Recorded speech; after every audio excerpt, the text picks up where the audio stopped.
Hey there, welcome to LSAT Demon Daily. I'm Ben Olson. That's Nathan Fox. We're the founders of LSATdemon.com and our weekly podcast, Thinking LSAT. We have an email here from Ian. Hello, LSAT Demon Podcast. My name is Ian, I am finishing my undergrad in agricultural economics with a 3.7 GPA and a 161 LSAT score. I also have an undergraduate degree in agricultural economics, Ian. Wow. UC Davis. Did not know. Go that. Aggies. My goal is to be a corporate environmental/energy attorney in the energy industry. It's very specific. Okay. This summer, I have been awarded a prestigious environmental business analyst internship for a large oil and gas company. Sounds like progress toward your goal.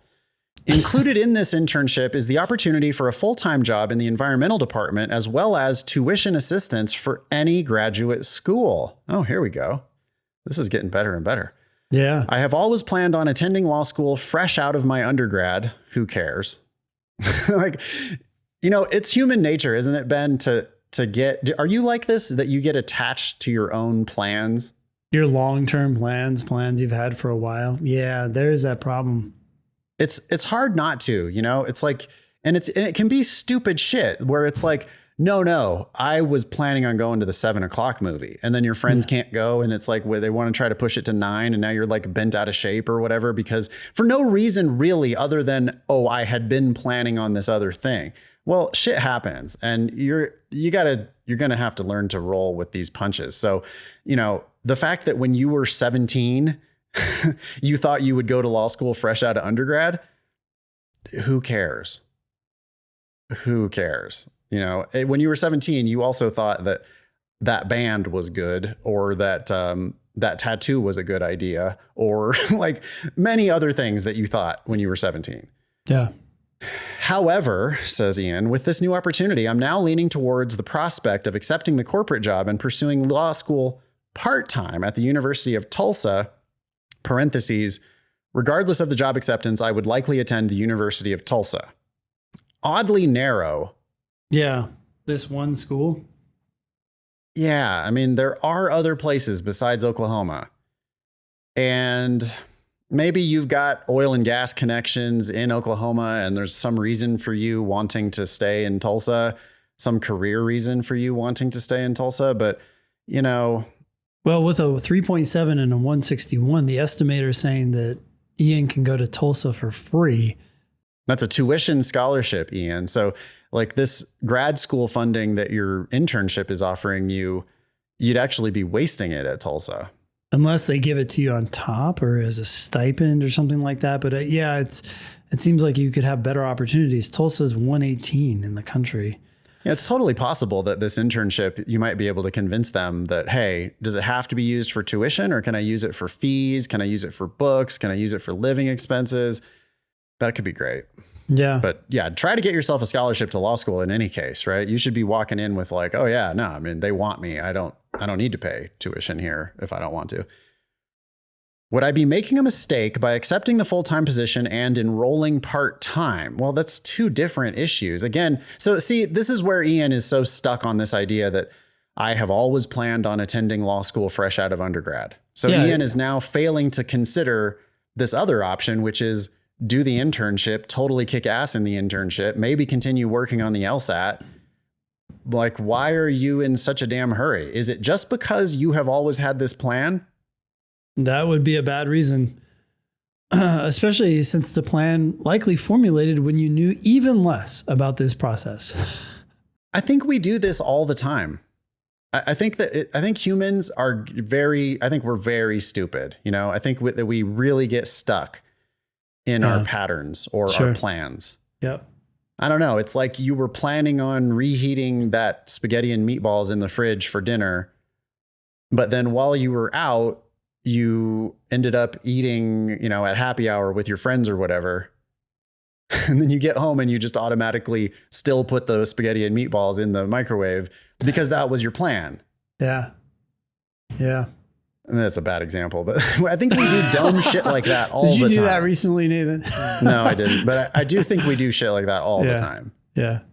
Yeah. Plus, I mean, look, if you get a better LSAT score, you can go for free somewhere else, or to a much better school, and they can give you tuition assistance or some other kind of assistance on top of that. I mean, that's a win-win-win, right? Yeah. Ian continues. Yeah. Ian had said, would I be making a mistake by accepting the full-time position and enrolling part-time? I think you're making a mistake, Ian, by not considering more options. Like I was going to say, I don't love it. That's true. Also, I hate it that you're planning on like that. You are so stuck in this. I have to go to law school this year. Yep.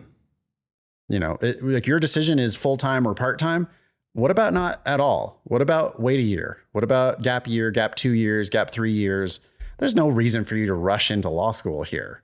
This sounds like a great opportunity. Why don't you just make the most of that opportunity? Ian continues, I see many benefits, including the advancement of the career, as I would be in the field I want to grow in, which, yeah, no shit. By the way, like an executive role at an oil and gas company is probably better than a legal role at an oil and gas company. Much better, probably. I mean, I can just see a million ways that you could use your, like if your ag econ, my ag econ degree was pretty technical. Like it had a lot of like learning how to use statistical programs and learning how to do, you know, fancy multivariate regressions and stuff. And if that really is your education, Ian, you could use that in the industry, in the energy industry, to like a scientific effect, you know, where you would be like using your math brain. Why are you sacrificing that to go compete in legal brain shit?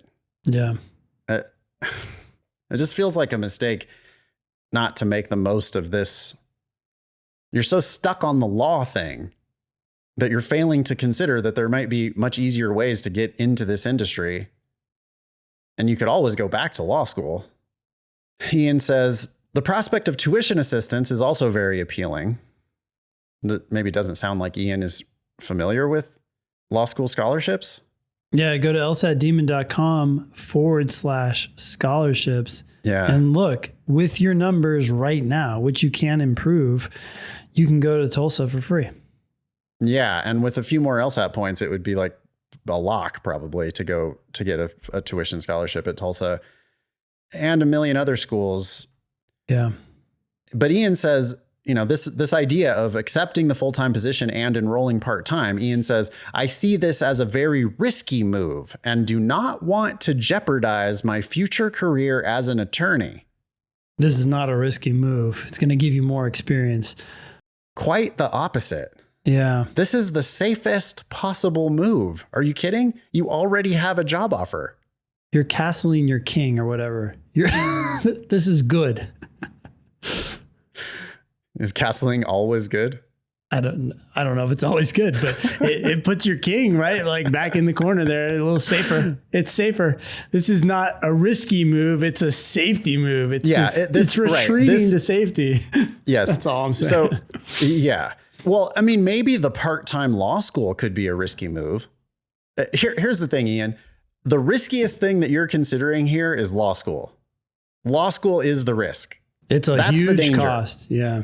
Law school is wildly expensive. It does not lead to the kind of job outcomes that people expect. Some people it works out great. Other people it works out not at all. And that's the risky thing. Also, you only get to go to law school once. So sticking yourself at University of Tulsa, which may or may not be the best law school you can go to. I mean, it's probably guaranteed not the best law school you can go to. Listen to this. That's risky. Their 75th percentile LSAT is 158. So you're already 3 points above their 75th percentile. The school is kind of beneath you. Yeah. That's the risk. And he's above their UGPA. 75th percentile UGPA is 3.68. He's got a 3.7. He's above on both numbers. Do they give scholarships to the part-time program? Let's see here. 0 to the part-time. So you're going to be walking away from the tuition scholarships that you might be able to get if you went full-time. Your employer, I guess, is offering to pay tuition assistance I just don't like it because he can already go to a better school. Why Tulsa? Go do this internship, get the experience you want from it, and then leverage that tuition assistance, or hopefully you can turn it into something else at a much better school somewhere else and improve your LSAT score. Yeah. Yeah. The risky move would be going to law school full stop. And I definitely think you should take this internship. It seems like a great offer. It's a paid, full-time, prestigious internship in the industry you want to work in. You should do that. Yep. And learn from it and learn what people do and learn who has JDs at that at that firm or that company, and whether they needed those JDs to get the job they have. Which jobs in that company do you actually like? Is it really the legal ones, or is it the more analytical ones or the executive ones? Go do that first, then figure out what's next. Thanks, Ian. Email daily@lsatdemon.com if you'd like to ask us a question or share some LSAT or law school admissions news. Thanks for listening.